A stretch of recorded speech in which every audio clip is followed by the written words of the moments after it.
രാത്രി 9 മണിക്കെങ്കിലും കാശ്മീരിൽ എത്തിയെങ്കിലും ഞങ്ങൾ താമസിക്കേണ്ട സ്ഥലം ബുക്ക് ചെയ്തിട്ടുണ്ടായിരുന്നു. അവിടെ എത്താൻ കുറച്ചു വൈകി. 9:40 പിന്നീട് സമയം, അതുകൊണ്ട് രാത്രി ഷൂട്ട് ചെയ്യാമെന്ന് സാധിച്ചില്ല.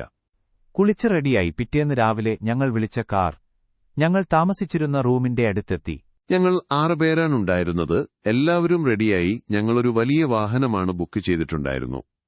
ടയോട്ട. എല്ലാവരും അതിൽ കയറി. എന്നിട്ട് അവിടുത്തെ ഏറ്റവും നല്ല തടാകം കാണിച്ചു തരാമെന്ന് പറഞ്ഞു. കാർ ഡ്രൈവർ പറഞ്ഞു. തടാകത്തിന്റെ അടുത്താനായപ്പോൾ വാഹനം നിർത്തി. ഞാൻ അതിൽ നിന്ന് പെട്ടെന്ന് ഇറങ്ങി. എന്നാലേ എനിക്ക് ക്യാമറ ഷൂട്ട് ചെയ്യാൻ സാധിക്കുകയുള്ളൂ.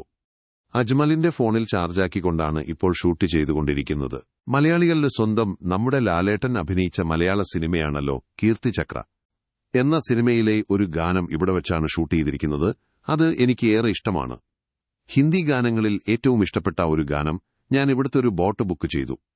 അതിൽ കയറിയിരുന്നപ്പോൾ ആണ് ആ പാട്ടിന്റെ വരികൾ എന്റെ മനസ്സിൽ വന്നത്. ഞങ്ങൾ ബുക്ക് ചെയ്ത വോട്ടുമായി വെള്ളത്തിലൂടെ നീങ്ങിയപ്പോൾ ഒരു ചേട്ടൻ, അദ്ദേഹത്തിന്റെ ജീവിതമാർഗമാണ് ഇത്, ചായ വിറ്റ് നടക്കുകയാണ്. അതിൽ കുറേ പലഹാരങ്ങളുമുണ്ട്. ഞാൻ അതിൽ നിന്നൊരു ചായ വാങ്ങി, ഒരു കടിയും വാങ്ങി. അവിടുത്തെ ആളുകളുടെ ജീവിതം നമ്മളെ ഒരുപാട് മാറ്റമുള്ള ഒരു സ്ഥലം തന്നെയാണ്. എനിക്ക് കണ്ടപ്പോൾ ആദ്യം സന്തോഷം തോന്നി. അവിടെ ഒരുപാട് ഡ്രസ്സിന്റെ കടകൾ കാണാം സാധിക്കും. അത് വെള്ളത്തിലാണ്. പാകിസ്ഥാനി ഡ്രസ്സിന്റെയൊക്കെ ഷോപ്പുകൾ കാണാൻ. എന്റെ കൂടെയുണ്ടായിരുന്ന അജ്മലിന്റെ ഭാര്യ ഡ്രസ്സ് നോക്കാൻ വേണ്ടി പോകണമെന്ന് പറഞ്ഞിരുന്നു. നമുക്ക് അവിടെ നിന്നും വാങ്ങാം എന്ന് പറഞ്ഞിരുന്നു.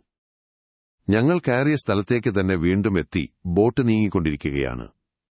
അപ്പോൾ അജ്മലിന്റെ ഭാര്യ കുറെ കാര്യങ്ങൾ പറയുന്നുണ്ട്. പാകിസ്ഥാനികൾ ഇടുന്ന ഡ്രസ്സ് അടിപൊളിയാണ്.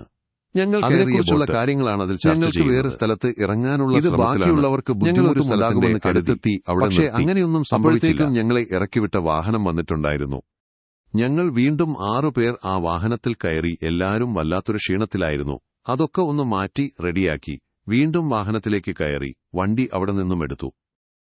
അടുത്ത സ്ഥലത്തേക്ക് പോകുക എന്നാണ് പറഞ്ഞത്. അജ്മൽ പറഞ്ഞു ആദ്യം റൂമിലേക്ക് പോകട്ടെ, പിന്നെ ഫ്രഷായതിനു ശേഷം കാര്യങ്ങളൊക്കെ പറയാം എന്ന് പറഞ്ഞ അജ്മൽ എന്റെ അടുത്ത് പറഞ്ഞു. അവസാനം ഞാൻ ഡ്രൈവറോട് പറഞ്ഞു, നമുക്ക് റൂമിലേക്ക് പോകാം. ഡ്രൈവറൊക്കെ എന്ന് പറഞ്ഞ് ഞങ്ങൾ റൂമിലേക്ക് മടങ്ങി. എന്നിട്ട് റൂമിൽ പോയി ഒന്ന് ഫ്രഷായി.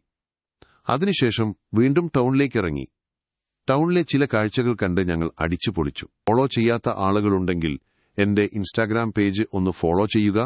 അതുപോലെ